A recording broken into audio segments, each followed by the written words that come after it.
हरा भरा पनीर। जिस लड़की की शादी हो वो तो मंडप में दूल्हे के बाजू में ही बैठी हुई दिखेगी ना, पर फेरों के वक्त जहां सभी मंडप पर मौजूद थे, पूजा करण के बगल में थी ही नहीं। कन्या को बुलाइए, फेरों का वक्त निकला जा रहा है। मेकअप रूम में भी देख कर आ गई, वहां भी नहीं है पूजा। बताइए बहन जी, कहाँ है पूजा? कहीं आप लोगों का कोई और इरादा तो नहीं? मंडप से अगर हम बिना लड़की लिए लौटे तो आपके लिए अच्छा नहीं होगा। बताइए मनीषा जी, कहाँ है पूजा? अगर लड़की को कोई और पसंद था तो आप लोग हमें पहले बोल देते। पूरे समाज के सामने हम लोगों की तौहीन करने की क्या ज़रूरत थी? अब तो लड़की को यहाँ से लेकर ही जाएंगे हम, चाहे जो कुछ भी हो जाए। यहाँ मंडप में बवाल हो रहा था और इन सब से बेखबर पूजा खाने के स्टॉल पर खड़ी इंस्पेक्शन कर रही थी। कितनी बार बताया था मैंने आप लोगों को कि पनीर की आइटम भर भर कर होनी चाहिए बुफे में। शादी के खाने का काउंटर पनीर से भरा दिखना चाहिए, पर ऐसा तो नहीं दिख रहा है। कहाँ है पनीर? ये काम किया है आप लोगों ने, 15 लाख की कैटरिंग कराई है मैंने, कोई 5 रुपए की नहीं। है तो मैम पनीर, ये पनीर ही तो है। पनीर दो प्याजा, पनीर कश्मीरी, पनीर बटर मसाला। बस 3 पनीर के आइटम। मैंने क्या कहा था? कहाँ है मैनेजर? बैठकर एक एक आइटम समझाया था कि नहीं मैंने आपको? फिर इतना बड़ा ब्लंडर हुआ कैसे? ये कैटरिंग करवाई आपने, मैं आपको छोड़ूंगी नहीं। अरे पर आपने डिश भी तो ऐसे लिखवाए थे मैडम, पनीर रायता, पनीर भुर्जी, पनीर पानी पूरी। कोई भी शेफ ऐसे डिशेस बनाने को तैयार ही नहीं था। शादी के दिन इतना बड़ा रिस्क हम लेते तो कैसे लेते? इसलिए हमें जिस आइटम के लिए शेफ मिला हमने वही पनीर के आइटम बनवाए, बाकी तो जो है आपके सामने है। इस कैटरिंग के बाद तुम्हें दूसरी कैटरिंग कैसे मिलती हूँ ये मैं देखती हूँ। यहाँ पूजा मैनेजर से लड़ रही थी तो वहाँ उसके मायके वाले उसे यहाँ वहाँ ढूंढ रहे थे। तभी मनीषा की नज़र अपनी बेटी पर पड़ती है। तो यहाँ है तू, अपना मंडप छोड़कर मैनेजर से क्लेश करने आ गई तू? कुछ सोचा है? भरी शादी के फंक्शन में दुल्हन मैनेजर से लहंगे में क्लेश कर रही है। कितना खराब लग रहा है दिखने में, और तुझे ये क्लेश अपने फेरे के वक्त ही करना था। अरे मम्मी, काम कौन संभालेगा अगर मैं फेरे पर बैठी रहूंगी तो? घर की जेंट्स मर गए हैं क्या जो काम संभालने तुझे आना पड़ा? मनीषा पूजा का हाथ पकड़कर उसे मंडप पर लेकर आती है। ये लीजिए भाई साहब आपकी अमानत। वो क्या है ना, कैटरिंग का मेनू पूजा ने ही डिसाइड किया था, वही देखने गई थी बेचारी, सब कुछ ठीक है कि नहीं। मैं माफ़ी चाहूँगा समधन जी, आप तो समझ ही सकती हैं शादी ब्याह का मामला कितना नाजुक होता है। हमारे रिश्तेदार पूछने लग गए थे कि लड़की कहाँ है। इतनी देर से दूल्हा मंडप पर अकेला बैठा था तो मेरे मुंह से ज़रा ज़्यादा बात निकल गई। अभी तो बहू आई भी नहीं और अभी से आप बहू के घर वालों के सामने झुकने के लिए तैयार हो गए। इसमें आपकी कोई गलती नहीं है। पंडित जी, आप मंत्र पढ़ना शुरू कीजिए। पंडित जी मंत्र पढ़ते हैं और शादी संपन्न हो जाती है। फेरों के बाद दूल्हा दुल्हन को हॉल में ले जाया जाता है जहां दोनों खाना खाते हैं। ये क्या भैया, भाभी तो बेचारी शर्मा रही है और आप अकेले खाए जा रहे हैं। चलिए भाभी को भी खिलाइए, वो भी अपने हाथों से। करण पूजा के मुंह में पहला निवाला डालता है कि पूजा वहां खड़े वेटर्स को मोटी मोटी आंखों कर देखने लगती है। फिर तुम लोग कहते हो कि मुझे गुस्सा क्यों आता है? करण जी के प्लेट में पनीर की सब्जी तो है ही नहीं। अरे नहीं पूजा, ये बात नहीं है। एक्चुअली पनीर मुझे कुछ खास पसंद नहीं है। राइस है, दाल है, रोटी है, ये काफ़ी है। रात के 2 बज रहे हैं, इस वक्त पनीर खाऊंगा तो हाजमा बिगड़ जाएगा मेरा। तुम्हें खाना है तो डलवा लो ना तुम पनीर अपने प्लेट में। अब मैडम की प्लेट में भी पनीर नहीं है, डालो डालो। जी मैम, अभी लाता हूँ। अब क्या पनीर लाओगे? हाँ, सर को पनीर की सब्जी पसंद नहीं है। अरे बहुत लोगों को नहीं होती, तो तुम पनीर के पराठे बना देते। ये क्या सूखा खाना लाकर रख दिया सामने?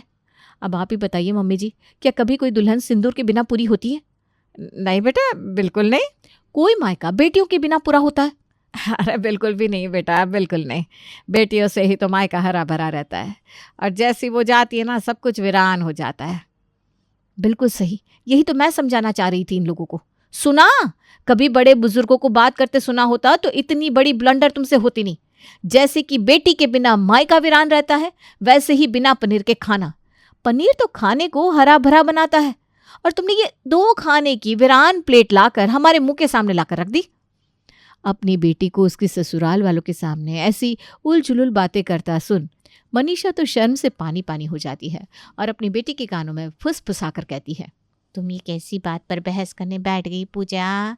तुम नई नवेली दुल्हन हो, कोई बूढ़ी औरत नहीं हो जो ऐसे गले फाड़ फाड़ कर सभी को सही गलत समझा रही हो। इन चीज़ों के लिए तेरे पापा है ना। फेरों के वक्त वैसे ही हमारी बहुत बेइज्जती हो चुकी है, अब और ड्रामा मत कर, ज़रा धीरे से बोल, आराम से। ठीक है ना मम्मी, तो खाना तो खाने दो। अरे और कितना खाएगी तू?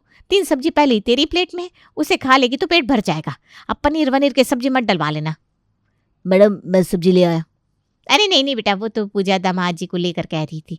मेरी पूजा खाती ही कितना है, इसे तो हम घर पर ना चिड़िया कहते हैं। ये खाती कहाँ है, ये तो सिर्फ चोंच मारती है।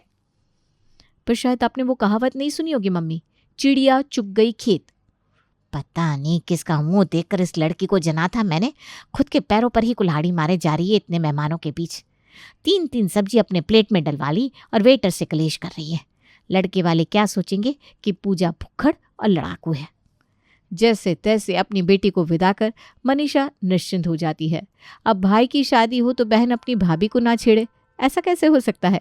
अपने भाई की सुहाग रात पर निशा कमरे में दूध का ग्लास लेकर आती है और अपनी भाभी के हाथ में पकड़ाते हुए कहती है, मुझे तो लगा आप खुद किचन में आएंगी भाभी, पर आप तो कमरे से बाहर आने को तैयार ही नहीं थी। इसलिए मम्मी ने दूध का ग्लास खुद ही मेरे हाथों यहाँ भिजवा दिया। भैया को पिला दीजिएगा, ताकत बरकरार रहेगी। अपनी ननद के सामने ही पूजा उस दूध को गटक जाती है। हे राम, इसे दूध कहते हो तुम लोग? ये तो पानी है पानी, ऊपर मलाई भी नहीं दिखी। तभी मैं समझ गई दूध में जान ही नहीं है। इस दूध की पनीर क्या निकलेगी। अब समझ में आया क्यों ये बेचारे पनीर नहीं खाते, क्योंकि पनीर बनती ही नहीं होगी ना। कोई बात नहीं, अब मैं आ गई हूं ना, सब देख लूंगी। शादी से देख रहा हूँ एक ही चीज की रट लगाए बैठी हो तुम। पनीर को छोड़कर अब पति के बारे में भी सोच लीजिए। आज हमारी सुहाग रात है। अरे आपकी सेहत का ही तो सोच रही हूँ। शुरू से आपने पनीर खाया होता ना तो मम्मी जी को आपके लिए दूध भिजवाने की जरूरत नहीं पड़ती। लगता है आज आपकी अच्छे से बैंड बजने वाली है भैया, मैं तो चलती हूँ। सुबह के 5 बजे पूजा के नाक में खाने की सुगंध जाती है, जिससे पूजा की आंखें खुल जाती है। ये क्या बात हुई, बहू आ गई है, फिर भी खाना बनाने से पहले उससे उसका मन नहीं पूछा गया। अच्छे घर के लोगों की ये तहजीब तो नहीं होती। पूजा फौरन किचन में जाती है, पर वो देखती है कि उसके ससुराल का कोई भी सदस्य अभी तक उठा ही नहीं है। सब घोड़े बेचकर सो रहे हैं। सब तो सो रहे हैं, फिर ये खाने की खुशबू कहाँ से आ रही है। थोड़ी देर यहाँ वहाँ देखने के बाद पूजा को समझ में आता है कि ये खाना तो पड़ोस के घर में बन रहा है, और बिना कुछ सोचे समझे पूजा पड़ोसन के घर चली जाती है। हाँ बेटा, सुबह उठना ही पड़ता है। बच्चों की स्कूल बस आने वाली है ना, इसलिए उनका टिफ़िन बना रही हूँ। बहू तो घोड़े बेचकर सोई रहती है। लगता है मेरे ही ऊपर बच्चों को पैदा किया है उसने। हाय आंटी जी, बोलना तो नहीं चाहिए। आपके पोते पोतियों के शरीर में तो जान ही नहीं है। ऐसे तो इन्हें हड्डियों की बीमारी हो जाएगी दोनों को। अब माँ ध्यान नहीं देगी तो यही होगा ना, पनीर वनीर खिलाया कीजिए आप। अच्छा चलिए मैं बताती हूँ क्या बनाना है और कैसे। अपने घर का भूलकर गोमती के पोते पोतियों के टिफ़िन के प्रिपरेशन के बाद पूजा नाश्ते की तैयारियों में उसकी मदद करने लगती है, और यहाँ उसके ससुराल वाले उसे ढूंढने लगते हैं। हाँ तो ये लड़की भी पहले अपने फेरों से गायब हो गई और अब ससुराल के पहले दिन ससुराल से। अब शुरू मत हो जाइए सुषमा जी। पहले ही फेरों के वक्त हमने बहू पर गलत इल्ज़ाम लगा दिया था। अब मैं फिर से उस पर कोई इल्ज़ाम नहीं लगाना चाहता। यही कहीं गई होगी बेचारी। और 10 मिनट बाद पूजा गोमती के घर से 2 टिफ़िन लेकर लौटती है। अरे मम्मी जी, आप तो बेकार में ही टेंशन लेने लग गई। यहीं तो थी मैं, बगल वाली गोमती आंटी के यहाँ। बेचारी की बहू कोई काम ही नहीं करती। आंटी जी अकेले काम कर रही थी, इसलिए मैंने उन्हें 1-2 पनीर की डिश दिखा दी। वो क्या है ना, पनीर खाने से तुरंत पेट भर जाता है और काफ़ी देर तक भूख भी नहीं लगती। मुझे यह सब नहीं सुनना बहू, जा रसोई में और खाने की तैयारी कर। तो ये 2 टिफ़िन क्यों लाई हूँ मम्मी जी? आंटी जी को मैंने रेसिपी बताई तो बदले में कुछ तो लेती ना। अब हमारे घर में दूध इतना पतला आता है कि नाश्ते में पनीर की खुशबू से इस घर को महका ही नहीं पाती। तो मैंने आंटी जी के यहाँ से ये खाना ले लिया। उनके घर का दूध तो फिर भी गाढ़ा था। मैं खाना लगाती हूँ। और अपनी पहली रसोई में पूजा अपने ससुराल वालों को परोसती है पनीर रोल और पनीर पानीपुरी। ये क्या है भाभी, पानी पूरी में पनीर? हाँ, वो क्या है ना निशा, गोमती आंटी की बहू को पानी पूरी पसंद है नाश्ते में, इसीलिए मैंने उन्हें बताया कि पानी पूरी के अंदर आलू ना डालकर पनीर डालने का ट्राई कीजिए। इससे क्या होगा कि बहू की भी हेल्थ अच्छी रहेगी। अगर बहू हेल्दी रहेगी तो बेकार में कलेश भी नहीं करेगी। अपनी बहू की बातें सुनकर सूरज तो कुछ समझ नहीं पाता और सुषमा का खून खौलने लगता है, पर वो सुबह सुबह अपने घर का माहौल खराब नहीं करना चाहती थी, इसलिए कुछ नहीं कहती। दोपहर के वक्त सुषमा पूजा के पास जाती है। सुबह तुम्हें जो समझ में आया तुमने बना दिया बहू, पर अभी मैं जो बता रही हूँ खाने में वही बनेगा। ठीक है ना मम्मी जी, आप बताइए आपको क्या खाना है, मैं तैयारी करती हूँ ना। अपनी सास से मेनू लेने के बाद पूजा जाती है सीधा मार्केट और यहाँ वहाँ पनीर ढूंढने लगती है, पर उसे कहीं अपने मायके के पास मिलने वाली क्वालिटी का पनीर नहीं मिलता। ये तो हाथी हो गई, ये लोग तो उल्लू बना रहे हैं, ऐसे पनीर से स्वाद कैसे आएगा खाने में। आधे एक घंटे की बात है, अपने पनीर वाले के यहाँ ही हो आती हूँ। अपने ससुराल से 45 मिनट दूर पनीर वाले की दुकान में जाकर पूजा पनीर खरीद कर वापस लौटती है। बड़ी देर हो गई, इतनी हड़बड़ी में कुछ बनेगा भी नहीं। पूजा फौरन अपनी ननद को बुलाती है और उसके साथ मिलकर बनाती है जीरा पनीर राइस विद पनीर दाल और पनीर भरता और बाहर टेबल पर लगा देती है। खाइए मम्मी जी, मेरा हरा भरा पनीर। यहाँ हरा भरा क्या है, यहाँ तो सिर्फ पनीर ही पनीर है। ये क्या बनाया है बहू तूने? आप ही ने तो कहा था मम्मी जी कि पनीर बेटी की तरह होता है, जैसे बेटी घर को हरा भरा रखती है पनीर खाने को। वो क्या है ना, यहाँ आसपास अच्छा क्वालिटी का पनीर मिल ही नहीं रहा था, तो मुझे अपने मायके जाना पड़ा। मेरे घर के पास में ना एक डेयरी है, वहाँ बहुत अच्छा पनीर मिलता है, वहाँ से पनीर लेकर आई हूँ मैं। खाइए खाइए। पूजा के ससुराल वालों ने कभी ऐसा खाना नहीं खाया था, पर अब बन गया था तो वो क्या कर सकते थे। जैसे तैसे करण अपने प्लेट का खाना खत्म करता है कि रसोई से पूजा पनीर का अचार लेकर बाहर आती है। सॉरी करण जी, वो क्या है ना, हड़बड़ी में अचार लाना ही भूल गई मैं। आप बैठो ना। अच्छा, मैं पनीर के ना पराठे सेक देती हूँ, साथ में ये पनीर का अचार बहुत अच्छा लगेगा। इसे खाने के बाद डेजर्ट में पनीर की मिठाई भी है। अभी तो तुम मार्केट से आई थी और इतनी जल्दी इतना कुछ बना दिया बहू। ये तो मेरा प्यार है आप सबके लिए। अब जब पनीर आपको देता है सेहत और स्वाद भी, तो बनाना तो था ही। अब हर रोज पूजा 1.5 घंटे ट्रैवल कर अपने ससुराल वालों के लिए फ्रेश पनीर लाती और उन्हें खाना बनाकर खिलाती। एक शाम, देख बहू, आजकल ये खाना ना बहुत भारी होता जा रहा है, अभी तो कोई भेल या चाट ही बना ले। भेल या चाट? ठीक है पापा जी, हो जाएगा। पूजा अपनी ननद के पास जाती है और उसे कहती है, एक काम करो ना निशा, मुझे 5 कुरकुरे, 5 लेज, 5 चिप्स और ऐसे जो भी वैरायटी के स्नैक्स मिले ना सारे लाकर दे दो। किचन का 80% काम तो आप मुझसे करवाती है भाभी, और खाना बनने के बाद उसमें पनीर डालकर फ्राई करके सभी को परोस देती है और तारीफ बटोर लेती है। मैं नहीं जाने वाली बाहर। तो मैं मम्मी जी को बता दूं, वो लड़का जो आपको कॉलेज से छोड़ने आया था। बेचारी निशा का इतना बड़ा सीक्रेट उसकी भाभी के पास था। तो मार्केट तो वो जाती ही। निशा सारे पैकेट फूड लाकर पूजा को दे देती है। पूजा चिप्स कुरकुरे को कुचुम्बर करने के बाद उसमें कुछ मसालों के साथ पनीर ऐड करके अपने ससुराल वालों को परोस देती है। मुझे ना मेरे काम में देरी पसंद नहीं है, पापा जी आपने बोला और मैं झट से भेल ले आई। अपनी बहू का हरा भरा पनीर खा खाकर सुषमा परेशान हो गई थी और आज वो इस खाने से बचने के लिए जाती है अपनी सहेली रमा के घर। बहुत ही सही समय पर आई हो सुषमा तुम। अभी तुरंत ही मैंने स्नैक्स और शेक बनाया है। क्या बात है, बता किस चीज़ का स्नैक्स है और कौन सा शेक है? पनीर की टिक्की और टमाटर पनीर का शेक। तुम मानेगी नहीं, तेरी बहू ने बताई है ये रेसिपी मुझे, अभी 5 मिनट पहले मेरे पास ही थी। मानना पड़ेगा बच्ची को, सभी को रेसिपी बताती है, उसके बाद अपने घर जाकर खाना बनाती है। 1.5 घंटा ट्रैवल करके फ्रेश पनीर भी लाती है, वो भी रोज़ रोज़। ये सब कैसे करती है पूजा? ये तो सच में वैसे काफ़ी हरियाली फैल गई है। चलो चलती हूँ मैं। सुषमा समझ चुकी थी कि उसकी किस्मत में अपनी बहू के खाने से बचने का कोई उपाय नहीं है, पर करण के पास तो था। वो ऑफिस में अपना टिफिन खोलता है।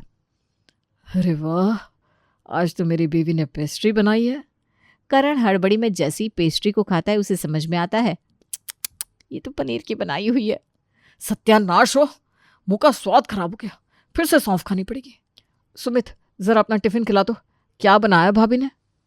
ये चुकंदर और पनीर की सब्जी और साथ में पनीर के चिल्ले। वो आजकल भाभी की दोस्ती मेरी वाइफ से हो गई है ना, उन्होंने ही सिखाया ये बनाना। पूजा भाभी और उनका पनीर। बेचारा करण आज टिफिन ही नहीं खा पाता। इत्तेफाक से कहे या किस्मत से, पूजा करण को कॉल कर बाजार से चाप लाने को कहती है। उछलता कूदता करण अपने घर चाप लेकर जाता है। इससे पहले कि ये ठंडा हो जाए मैं सभी को सर्व कर देती हूँ। और जैसे ही सब चाप खाते हैं उसमें भी पनीर ही था। आज ये मौका था भैया पनीर से बचने का, और तुम बाजार से पनीर भी चाप लाए। अरे नहीं निशा, तुम्हारे भैया तो नॉर्मल चाप ही लाए थे। मैंने उसे बीच से खोला और सब में एक एक पनीर भर दिया। अब इससे क्या होगा, सबका पेट भरा रहेगा और रात को डिनर बनाने की जरूरत नहीं पड़ेगी। रोज यही ड्रामा चल रहा था, पर पूजा क्या कर रही थी ये कोई समझ नहीं पा रहा था, क्योंकि इतना दिमाग कोई लगा नहीं पा रहा था। जब मुंह का स्वाद ही खराब हो तो दिमाग चले तो चले कैसे। पर कहते हैं ना, 100 सुनार की तो 1 लोहार की। आज सुषमा के पास उसकी दूसरी बेटी का फोन ससुराल से आता है। पिछले जन्म में तुमने ज़रूर कोई अच्छे काम किए होंगे, जो पूजा भाभी जैसी तेज तरार बहू आई है मम्मी तुम्हारे घर। क्या बताऊं, पहले तो मेरे सास ससुर दिन में 7-10 बार खाना बनवाते थे मुझसे। फिर भाभी ने बना, जब भी खाना बनाओ उसमें कैसे भी ना पनीर डाल दो, खाना भारी हो जाएगा और इन लोगों को 5-7 घंटे तक तो कतई भूख नहीं लगेगी। अब विश्वास नहीं करेंगी, अब दिन में ना सिर्फ 2 बार खाना बनाती हूँ मैं, बाकी हर टाइम फ्री। हाँ, अब मुझे समझ में आया ये पूजा कर क्या रही है। गुस्से में सुषमा पूजा के पास रसोई में जैसे ही जाती है तो वो देखती है पूजा बैठकर पनीर घिस रही है और खाना निशा बना रही है। तभी मैं सोचूं, दुनिया भर के लोगों की मदद करने के बाद तू रसोई का खाना कैसे बना लेती है।